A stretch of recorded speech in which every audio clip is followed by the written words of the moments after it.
Okay, today we are going to begin the Sefer Piskay Teshuvos on Siman Reish Nun,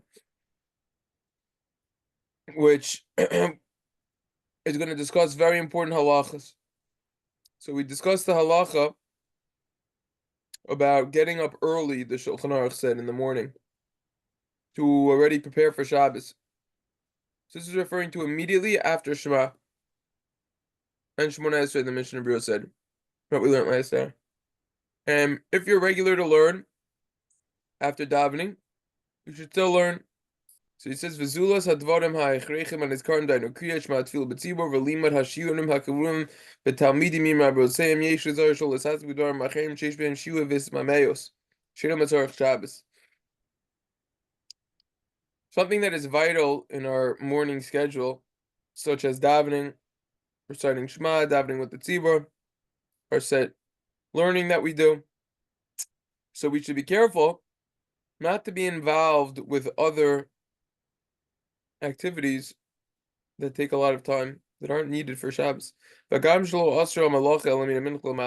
malacha is only prohibited from mincha onwards, technically speaking. That's someone who already prepared the Shabbos needs. Oh, shelo alav mutav, Shabbos, or it's not placed upon him to be involved with Shabbos. Aval im ekev malacha, desaskus bedvar macherim lo yemuchon tzarchei Shabbos ketikunim. But if because of the work that it is involved with other matters, he's not going to be prepared for Shabbos properly, so then loinachon hadavar v'roi loinish. It's not correct, and it's fitting that he should be punished. Now he says, first it should say, I have the entire day. Val yomer adnam hein oid hayom gadol. V'dai's man v'hoiser biyodi lahachik kol sarchi Shabbos. First it should say, I got the whole day over here, and there's enough time to prepare for the necessities of Shabbos. Ki kol kama shemaschil muktam yoiser masayim koidim tfeyom ali. The reason for this is, the earlier you start, and the earlier you start will probably be the earlier you finish, and that will be preferable. So that you can finish all the preparations of Shabbos when there's still ample time before Shabbos. That's a great idea. A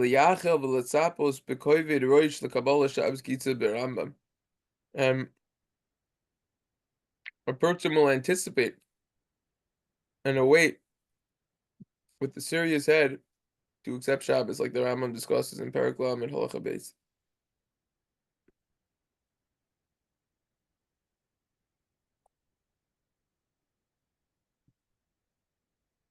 Brings a story in footnote 5 from a Sefer Chassidim. It's a story with one woman who was like sewing or something in Erev Shabbos and wasn't involved with the preparations of Shabbos properly, and she died. Oh my gosh.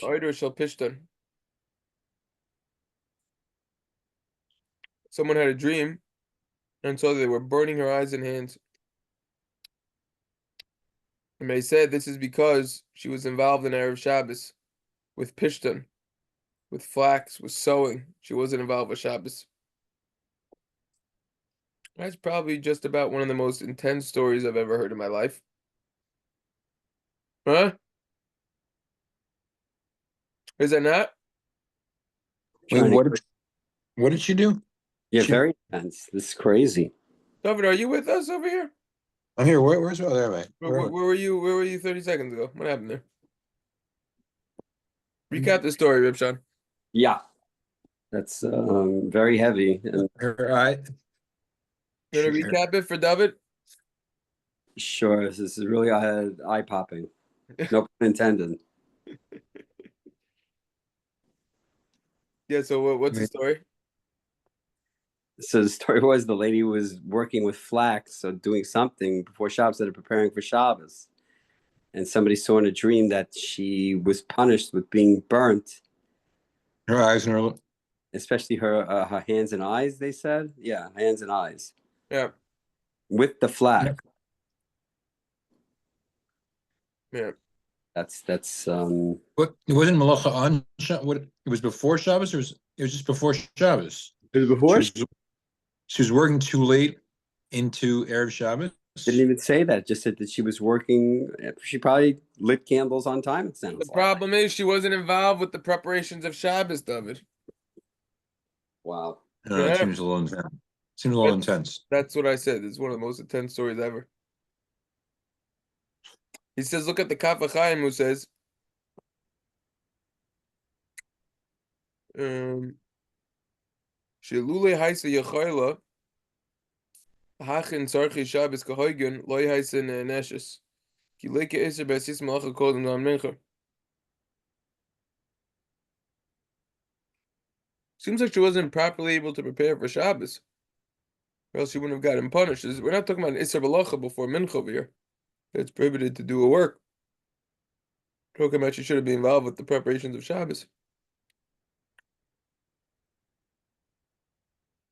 Veish ladaski kaniyas motzrei hamazon bechanuyos be'efsharos la'soison b'shar yemois hashavua. Even a shar mitukanim v'teimim la'achila afilu kishakoina asem kodim yamashish v'adrab bezrizim magdimin v'lahashir sedurim v'keniyos elu liyom shlishi. What's he saying over here? He's saying like this. If you could buy food and preserve it earlier in the week, like in a refrigerator or something else, you could do that. Even if you're not buying it on Erev Shabbos. And he says on the contrary, it's better to do mitzvahs early. Hmm. That's what he says in this footnote.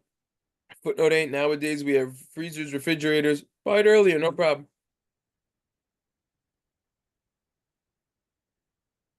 Now, do this if you're crunched for time.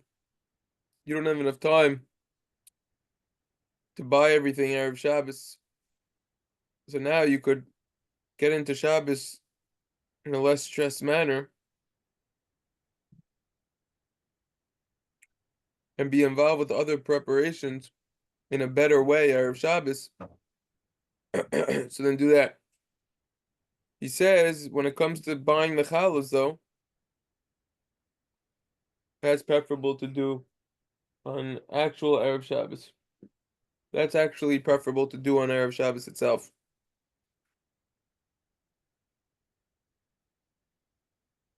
So we're gonna learn about that more in Reish Beis, but Is that also with matzah too, or no? what Like about this year when matzah? if you get there's people baking matzah Erev Yantif, but also getting matzah, like getting matzah as close Oh, the Pesach? as Yeah, that's possible. a separate Yeah. discussion. Good question. Mm. I remember the Rav used to talk about that, but there's like there's a special limud, Mm-hmm. Yeah. right? They bring it down for the dafka, the matzah's mitzvah on the 5th, whatever, the 14th. Mm-hmm. I Yeah. never, Yeah. I remember the Rav telling us he would go with his friend. His friend used to do it all the time.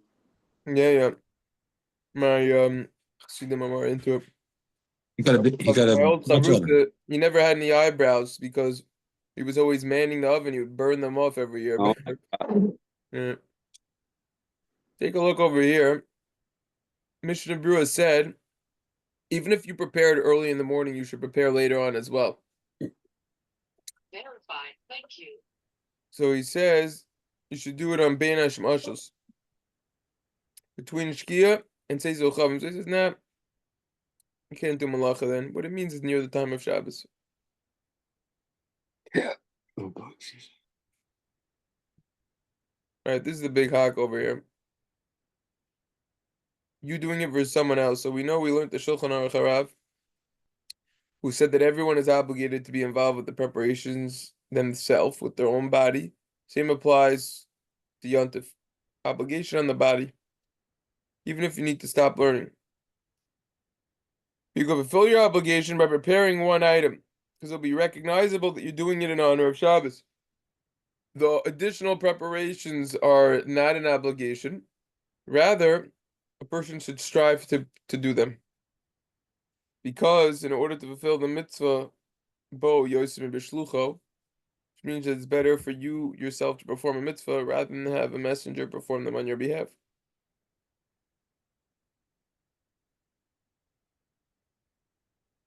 Okay?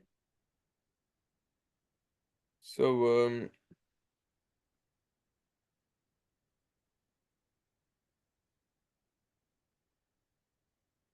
the non-obligation, if someone has servants or his wife or family members, and they could be involved with the preparations, especially if it will cause bittul Torah.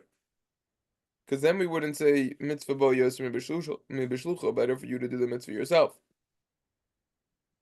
And you wouldn't have to strive to do them either.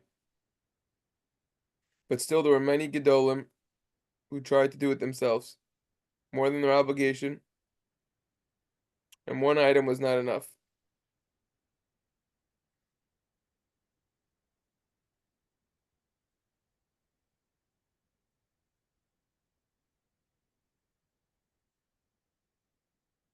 In other words,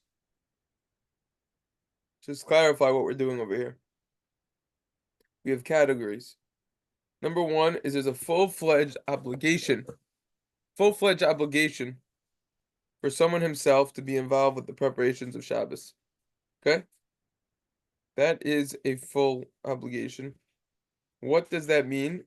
Even if you have other servants, you have to be involved with at least one item, at least one thing.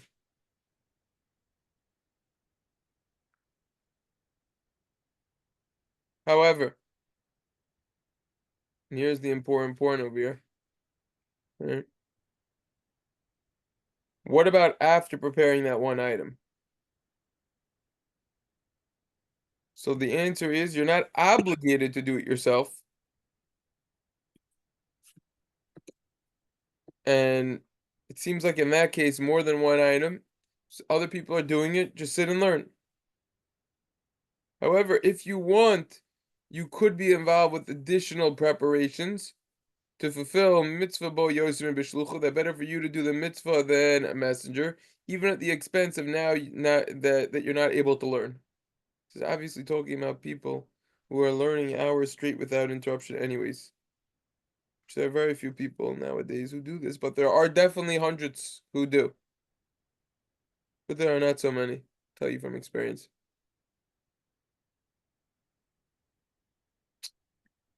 Yeah. I remember when I was a bacher, I'd stay in yeshiva from the morning and I'd come home a couple hours before Shabbos. Nothing for me to do. It's the way it should be. I remember the whole yeshiva was empty. Mamish, no one learns. It's terrible. People learn and then once 12 o'clock comes, then everyone just shuffles out. No one's there anymore. Especially in the summer, it's so terrible because Shabbos starts. You can't even start if you're making an early Shabbos for 6:30. What are you gonna be off for 6 hours for? No one's putting on makeup. I'll use the expression "man up." Stay and learn more. Well, the problem is in the United States, Friday is a work day. Yeah, but these are yeshiva guys. They don't work. These are kolo guys. All They right. want to help their wives out for Shabbos. Okay, very nice. If you're a select few that's in the kollel, and you need to help your wife have fun. I'm talking when I was in Shayashiv, the yeshiva when I was there for 8 years. The yeshiva probably had a couple hundred bachrim, whatever the number was, and there was I don't know, 40 guys in the kollel. So where are all the bachrim? Right? What are they doing all day? Where are they going? That's more important than the base medrash. That's what I'm talking about. They don't have to do squat. Either all the food is being made for them in yeshiva because it's an in Shabbos, or they're running out somewhere for Shabbos. Fine, you're running out somewhere for Shabbos. How long does it take to travel there? Right? Mm-hmm. That's my point. So, whatever. All right. I asked someone once if a kollel or yeshiva has enough money to accept one person, one, and there's two people that are applying to come in. One of them is a very serious steiger, serious learner, and you could tell he's the type of person he's going to be destined to become a rav or a rosh yeshiva or a very chashav, a rebbe, whatever it is. And the other person, he's not a strong learner at all, and it's not even so clear is he going to end up chas v'shalom going down a path that he shouldn't be going down. But the yeshiva or the kollel could only accept one of the people. Who should they accept?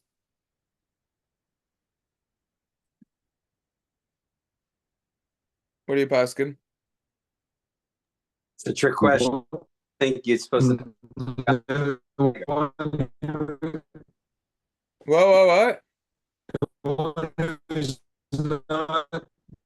Can't hear you. You got no reception. So strong because the other one is probably going to be the one who's not.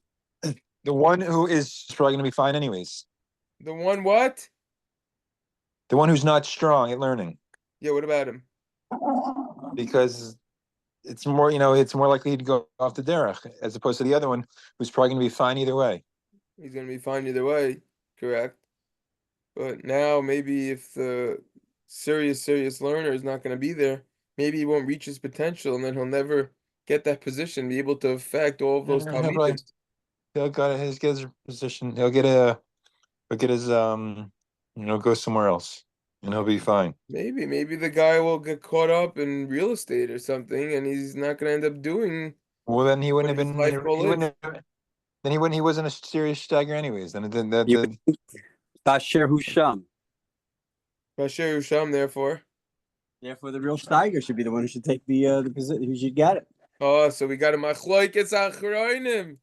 It's probably what David's saying, but you would think that you should judge the person the way he is. David's saying that the real Steiger, no matter where he goes, he's gonna blossom. That's what Right. David's saying. Right? Which I'm combating to that. Let's say he wants to get into this halacha kollel, and there's no other halacha kollel around that he could go to. And now by him not doing that, he's not gonna be learning the way and what he's supposed to be learning. He's gonna end up getting distracted, caught up with other things, and then he's not gonna end up becoming a rabbi at all.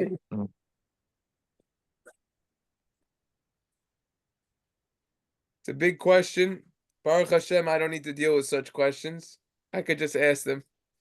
Okay, not yet. We'll see, maybe one day. I don't know. I don't think it would ever be no gay. We'll just make sure that both of them come to learn. There's always room for more. Footnote number 15.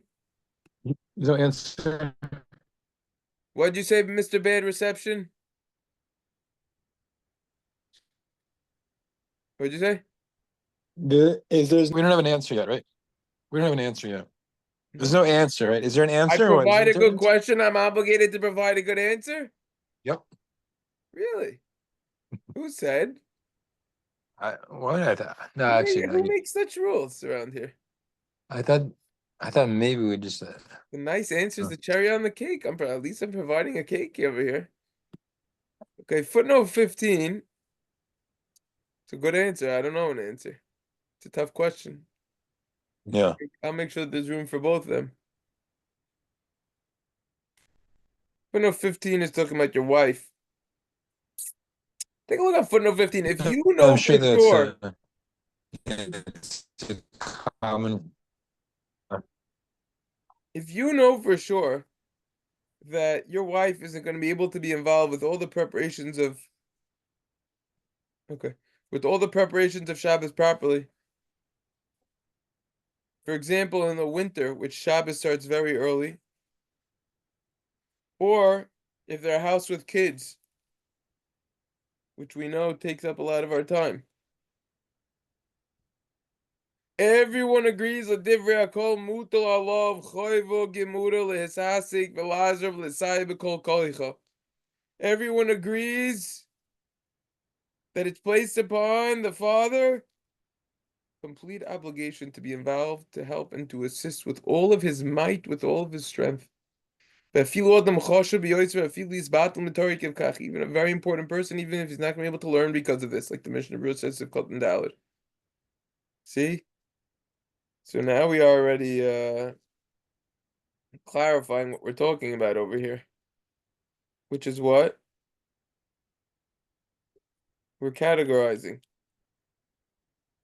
Which is saying that there's a difference with the kid's business or not, and if the guy's married or not, and how much he actually has to do, and if the other people need help, and if he has cleaning up in the house, etc. All those factors. I mean, different stages in the game. You need to help bathe the kids and whatever. Yeah, if you want to talk about specifics, with the whole bathing thing, so you have to figure out also, do you have someone to watch the kids in the house or not? That's another factor that talks about the servant situation, right? The bathing situation also. Technically, on a short Friday, a lot of times what we do is we'll give them a bath Thursday night, and that's it. We'll wait till Motzei Shabbos to bathe them again. If things are going to be too stressful, it's not enough time. There's a big difference with a house of someone with 3 kids under the age of 4 and a pregnant wife versus a house of 60-year-olds who all the kids are out of the house in terms of Yeah. for Shabbos, right? It's not just preparing for Shabbos, it's also making sure that the house doesn't fall down because of all the chaos. And that stuff isn't all over the place, and so you have a place to walk. So, but you have to be smart about it. That's what he's saying before. You could buy the food before. You could preserve it. You could do everything before. The main thing is you buy the Chal Erev Shabbos. And my kids know they like it. We're gonna learn about baking more. They like going to the bakery. They get the fresh raw galachin. You could pick chocolate, cinnamon, vanilla. That's what you got. You got multiple options in an in-town place, just like a minion every 15 minutes. Part of the amenities, you know. So I'll call upon him. So that's what this is saying. You have to know your situation, know how much help you have, know how much there is to get done, know if it's gonna get done without you anyways. I think the best method that I've personally experienced, and again, I'm still new to the game, just get the kids out of your house. Let the wife stay in the house by herself. She'll cook, she'll clean the house. Just get the kids out because they don't allow the cooking and the cleaning to go so smooth usually. That's just what I found. I recently bumped into another Rebbe who recently moved here. He has, I know for a fact, 4 boys, and he told me he has more girls at home. I bumped into him, I remember, like within the last year in Grant Park over there in Hewlett. I saw him with all the kids. I said, Baruch Shekavanti. He's older than me. He has more kids than me. He's more experienced than me. I'm going to follow his ways. That's what I'm going to do. Get the kids out. Take them to a park. In the winter, take them to a library. That's what I do when I need to. It doesn't need to be the Peninsula Library over here, which is very schwach, actually. And I think it's pathetic that with all the money in the 5 towns, they can't figure out how to allocate the taxes to go to a library that's actually normal, can fit everyone. But in the meantime, you could go to other libraries. It's less than a 10, 15, 20-minute drive. You could go to a different one. See, my kid knows she's home with the flu. She knows. You just get the kids out, everyone will be happier. That's part of a Chana Shabbos, in my opinion. even so. Yeah, how's the new Far Rockaway? Isn't a new Far Rockaway library now? Yeah, but you risk getting shot also. You know what I'm saying? Yeah. It's not worth it. So, you go out, there's lovely libraries on Long Island, Rockaville Center, East Rockaway, Oceanside just had a brand new library. The one in Hewlett is decent for the kids section, at least I'm talking about. Yeah, my kid's piping up in the Chabur. She's got a lot to say with the libraries, you know. But, do your preparations before you leave on Erev Shabbos. Do your preparations that you need to do. Set the candle so that it's not stressful when you're coming back an hour and a half before Shabbos. Whatever it is.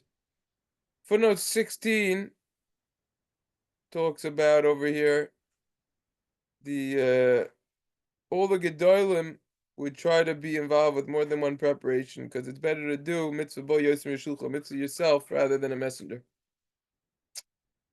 Aruch HaShulchan over here questionably said Isha Kagufa, your wife could do everything. So he says the Shal Shuvas Vayverach David, that's Rav Harfinus' Sefer. We already saw him in the Nishma Shabbos. Says, what are you talking about, Aruch HaShulchan? What are you talking about, Rabbi Yechiel Bechel Epstein? The preparations of Shabbos, as we learn from the Shulchan Aruch, you have to do with your own body. And even if other people could be involved with the preparations, you still need to do something with your body. So this Aruch HaShulchan is very questionable. Next section says that Lichachila, you should prepare the Shabbos preparations early in the morning. And then do something else before Shabbos comes in. Then he says, what about Bachrim or people who are guests at someone's house or they're staying in a hotel? They are still obligated in this mitzvah. They should do something. Buy some extra special food for Shabbos. People are into the beef jerky, the desserts, whatever. Buy something. Fix the room a little bit. Make it a little spicier, so to say, a little nicer. Prepare the neiros. Do something for Shabbos. Someone who is not learning Torah on Erev Shabbos, or working, or being involved with another mitzvah, obeys the mitzvah acheres kol kamash yishtadel v'yatriach be'achonos l'Shabbos tvei maili. The more a person is involved with the preparations of Shabbos, the better. Look at the Shmir Shabbos Kelchosim Perik Ben Beis, footnote 195, Kuf Sadi Hey, Shein Rishlam Zalman Orbach Zatzal says it's possible. The Efshar Mutal Choyvis Eshtadlos Bezel Mishus Manaviyado. The obligation of striving to be involved with the preparations of Shabbos are placed upon someone according to the amount of time that he has. Who said that just one being involved with one act in honor of Shabbos will be sufficient? Mitzvah Yosem V'Shulcha, if you have the time, better than be involved with more acts in honor of Shabbos. He says, Sarachian could a bacher or someone else fulfill their obligation of preparing for Shabbos just by taking a bath or shower, cutting his nails, and putting on Shabbos clothing. So from the Gemara and the Poskim, it's implied that you have to be involved with the preparation specifically that deals with the food, cooking the food, buying the food, making the house better. However, he says, if you're only preparing something for your body, it's not recognizable that you're doing it in honor of Shabbos. He says, Sarich in, if you can fulfill your obligation, you need to look into it more. You can fulfill your obligation with just preparing your actual body for Shabbos, through a shower, through putting on nice clothing. The Shilos and Tshuva, Sesayras Tshuva, says that the main preparations in honor of Shabbos has to do with matters pertaining to the Suda. It's in his Shilos and Tshuva, Sesayras Tshuva, Chelak Al, Siman Kuf Yud Zayin. Therefore, the Shulchan Aruch brings just those Amoraim, relates that the Amoraim were involved specifically with matters pertaining to the meal. And even preparing the neiros and lighting them could be considered a preparation in honor of Shabbos.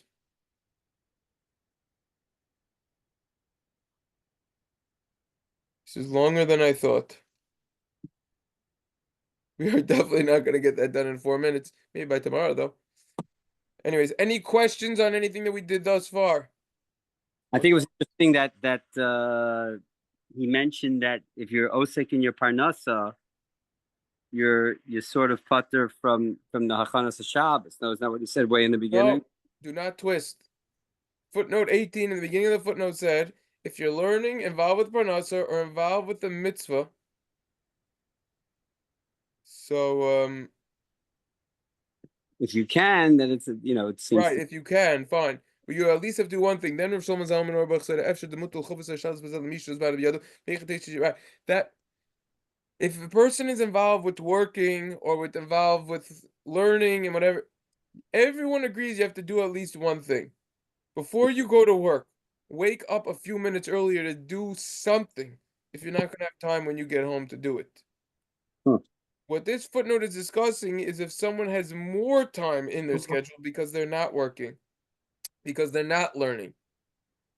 Then the more that a person is involved with the preparations of Shabbos, the better. And that's the truth. The truth is that a lot of times the people who they're born into family wealth and they don't really need to work, and this especially applies to women who their husbands make more than enough money and they don't need to work and they have a housekeeper at home additionally. So what usually ends up happening is that they're involved with more community activities and chesed related activities. And that type of person should be involved with more preparations of Shabbos. This is what this is saying. But not coming to exclude someone who has a full-time job, saying that he's not obligated at all to at least do one thing for Shabbos. Certainly, someone who has a full-time job is obligated to do that one thing for Shabbos, whatever it is.